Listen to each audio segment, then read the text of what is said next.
Ils l'ont bien fait. Hein. Il n'y a pas eu de problème, il n'y a pas de boules qui sont ouvertes pendant le tirage, donc c'est parfait. Pour moi, honnêtement, le tirage, il est pas tellement important.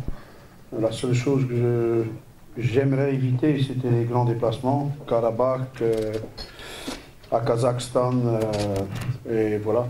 Je crois qu'à ce point-là, on a eu de la chance, on a, je crois, des vols de 2 heures, 2 heures et quart, Istanbul peut-être 3 heures et quart, 3 heures et demie, c'est le plus loin, donc je crois que pour les déplacements ça va. C'est quand même 2 noms connus, avec Fenerbahçe et Dinamo Zagreb.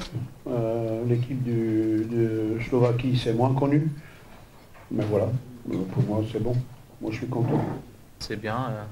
Comme le coach l'a dit, il fallait éviter les longs déplacements parce que ça va être des matchs tous les 3 jours.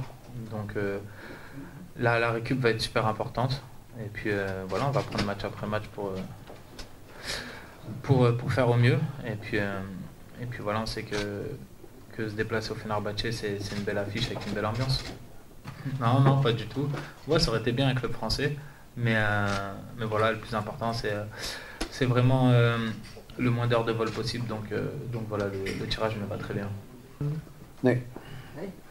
Als je je goed herinnert, een paar jaar geleden bij de trekking van de Champions League met Gent zat iedereen te dromen op de grote namen. En ik hoopte op niet de grootste namen en dat heeft achteraf ook zijn nut bewezen en gezien wat er dan van kan komen. Uiteindelijk is het onze bedoeling om te overwinteren.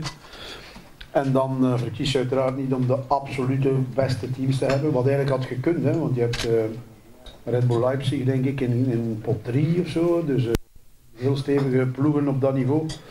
Nu, Fenerbahçe is een ploeg met een veel groter budget dan Anderlecht, met veel meer mogelijkheden dan Anderlecht, dus dat blijft een topteam. Dat zal niet evident zijn. En Dinamo Zagreb is altijd in eigen land quasi ieder jaar bijna kampioen.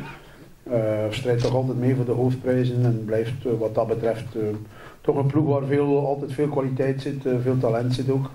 En met een eigen specifieke thuisambiance, veel publiek, fel publiek.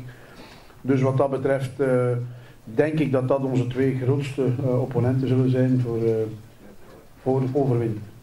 C'est bien, hein? Sinon tu ne vis pas s'il n'y a pas de l'ambiance, s'il n'y a pas un stade qui est chaleureux, ça c'est pas des matchs. Hein. Donc je suis content qu'à ce point-là on a quand même eu ça. En Slovaquie, je ne sais pas, je ne connais pas. Là, normalement, il y a peut-être un peu moins de monde, mais on va devoir découvrir cette équipe-là. Mais j'espère qu'à Anderlecht, il va y avoir une ambiance aussi. Hein. À domicile, on doit essayer de faire la différence contre les 3 équipes. Et puis prendre en déplacement les points nécessaires pour se qualifier. Het is altijd het doel, hè. Je doet niet meer aan een competitie om gewoon tegenstrever te zijn. Hè. Je doet mee aan een competitie om het goed te doen, om zo ver mogelijk te geraken. En het eerste doel is overwinteren. Hè. Dat is het eerste doel en daar gaan we voor gaan. En als dat ons lukt, ik denk dat we kunnen strijden voor alle plaatsen. Ik denk dat we ja, je kan in die poelen 3e zijn, maar dat willen we niet. Je kan 2e zijn, maar ik denk dat je ook 1e kunt zijn in die poelen. Dus we moeten proberen om zo hoog mogelijk te eindigen. En het kan altijd zijn voordeel hebben als je overwintert. Hoe hoger je eindigt, hoe beter voor misschien de volgende tegenstander.